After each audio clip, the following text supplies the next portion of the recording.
Assalamu alaikum, family. It is late, and I am so excited to be here, but I know that you all want to get home, so I won't be long. The first thing, as I sit here and I see all the checks and stuff, I'm like, wow, y'all really trust me. And second,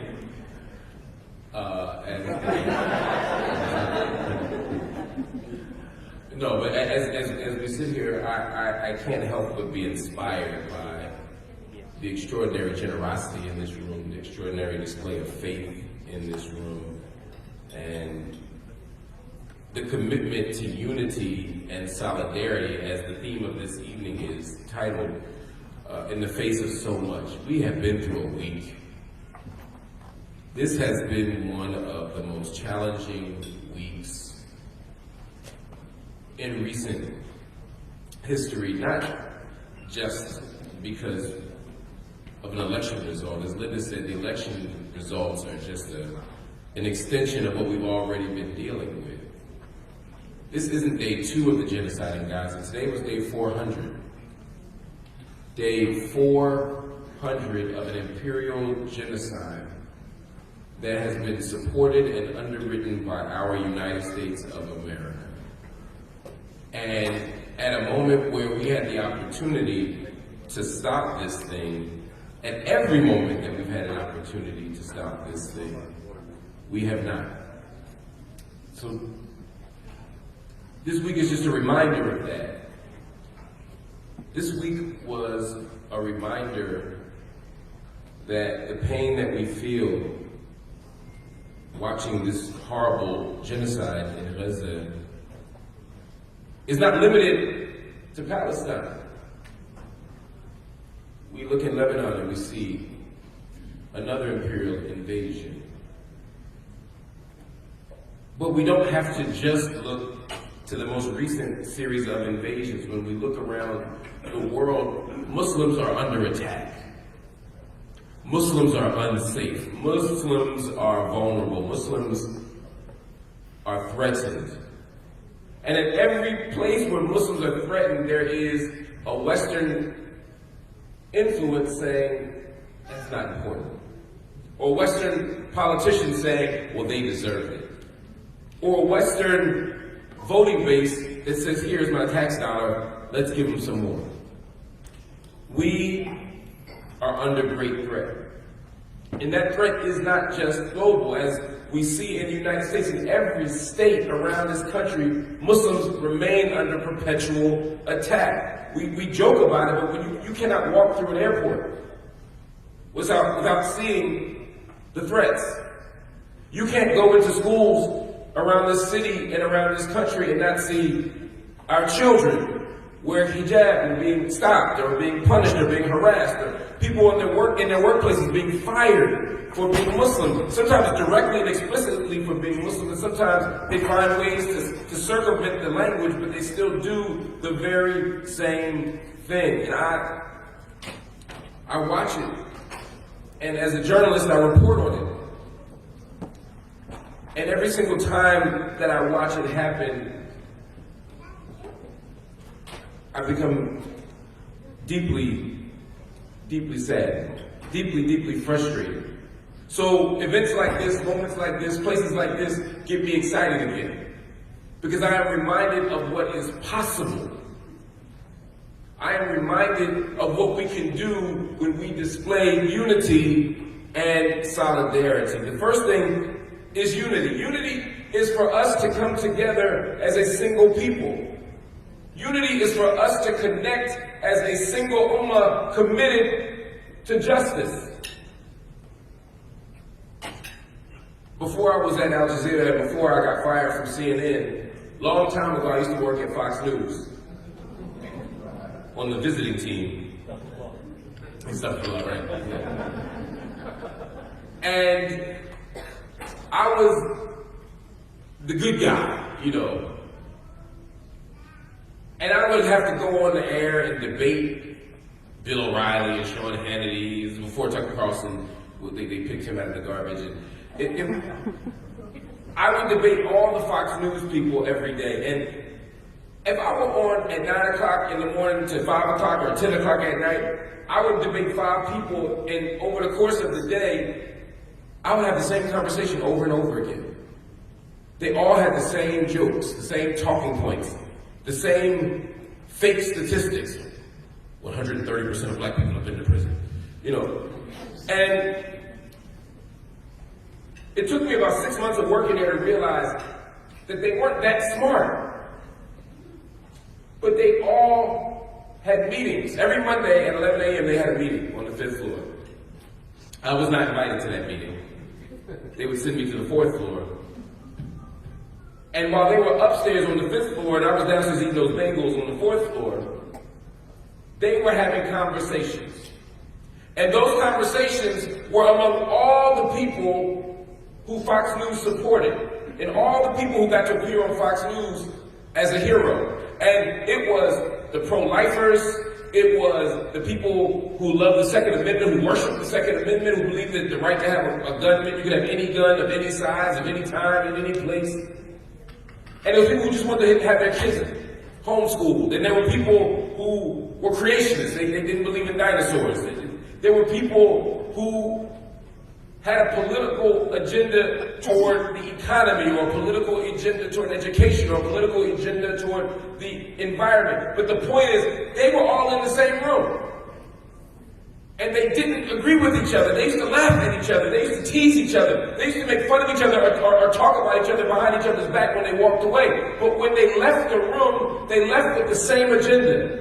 They left with the same talking points. They left with the same statistics. They left with the same commitment to voting a certain way. And they left with an agenda to win.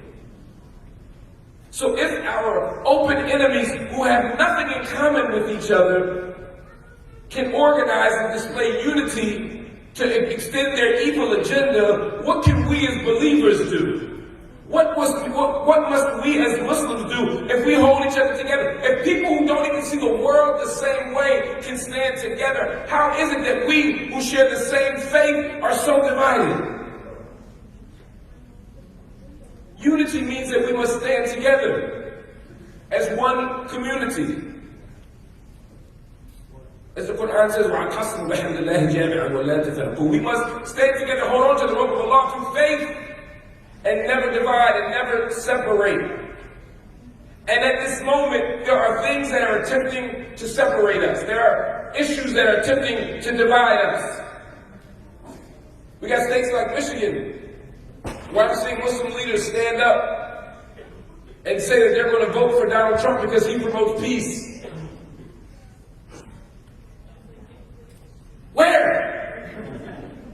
Where is this peace?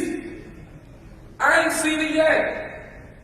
Now, we got to be honest and understand that the blue gang and the red gang are both the same gang, and neither of them have our interests at heart. I'm not telling anybody here to worship the Democrats or worship the Republicans. But you don't want to go from the frying pan into the fire. We got to be honest about that too. It's one thing to say, I don't like either of these people. It's another thing to pretend or to confuse ourselves into believing that the events of the last week are going to make us better. We have Muslims who are voting for the person who imposed a Muslim ban. We are standing on a stage saying this guy will promote peace, and then he's shipping us out of the country. What do you think is going to happen now? When the cuffs are off, when the limitations are gone, when there's nothing to lose, when there's no re-election bid to fight for, when there's not even a pretense of balance, we are going to be under greater attack. And if Muslims are under greater attack, then Muslims need greater unity. We must stand together even more tightly. We must commit even more closely. And as Brother Abdullah said earlier, the issues that we are confronted with and the issues that we are facing, that we must create unity for, are not limited to religious issues. They're not limited to so-called moral issues. Poverty is a moral issue. Homelessness is a moral issue. Broken schools, that's a moral issue. And so as Muslims, as we stand up and speak out, we cannot just stand up and speak out about issues that we think are the most urgent issue in the world. If I were to ask you right now in this room, how many of you are dealing with struggling education systems? How many of you are dealing with violent discrimination? How many of you are dealing with housing issues? How many of you are suffering from environmental abuse? The hands would go up, but so many of us sit at home for those issues and only jump up when two dudes want to get married. And we decide that that is our priority or exclusive issue.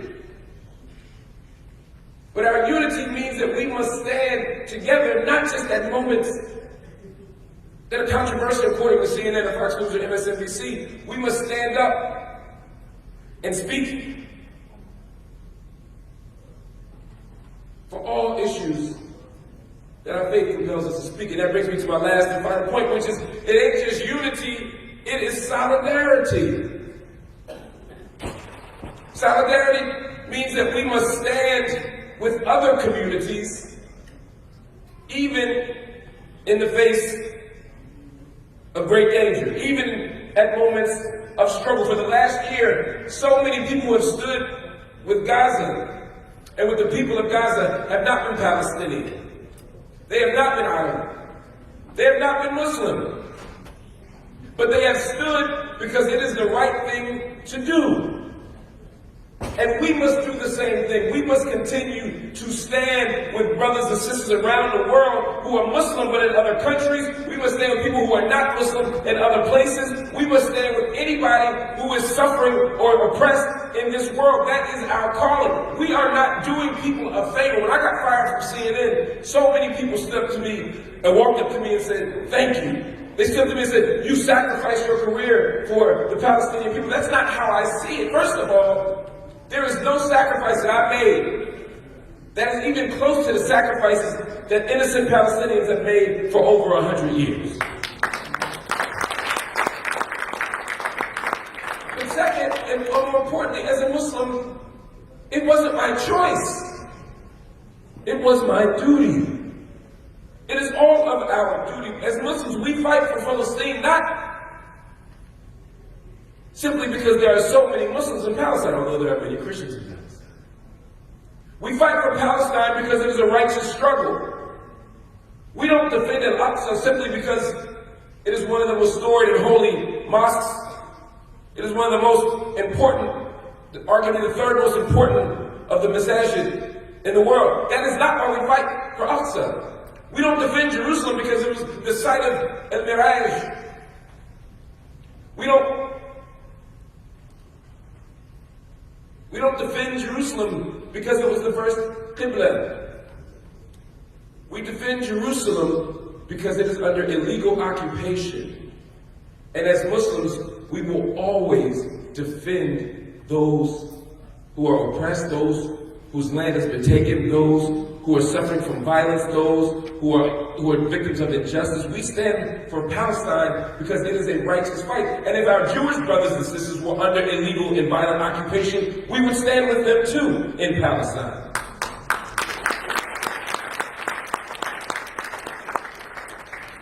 But they are not. I'm going to add that extra point. Let's be clear.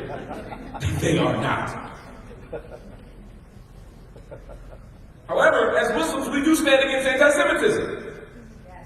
We stand firmly against anti-Semitism, but we will not allow a principled and virtuous criticism of Israel as an apartheid state to be confused with anti-Semitism.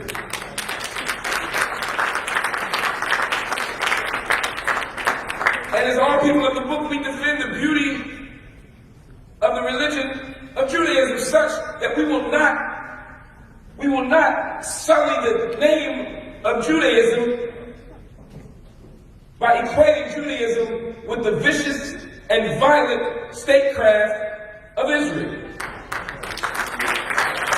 There's nothing more anti-Semitic than tying Judaism to the actions of Israel. And so when we stand in solidarity, we speak out, but we must speak out in solidarity, not just in Palestine. We must look in Kashmir. We must look in China. We must look throughout Eastern Europe. We must look to Latin America. We must look everywhere and say wherever people are suffering, we will stand up and speak out. But we must also take that mirror internally. We have to be honest with ourselves about who we are and who we are not as a Muslim community. I travel around this world, and too often, although the Prophet tells us, sallallahu alaihi wasallam, that there is no distinction, and the Quran commands us that we should not make distinctions between black or white. That the grace among us, that our value as Muslims, that our virtue as Muslims is defined by our taqwa, not by our race and by our color or by our creed or by our class or by our gender. We are taught that, and yet too often we find ourselves still divided racially, still divided ethnically. I'm tired of going to cities where there's the Indian masjid over here and the Arab masjid over here and the black masjid over here. As believers, there should be no such thing.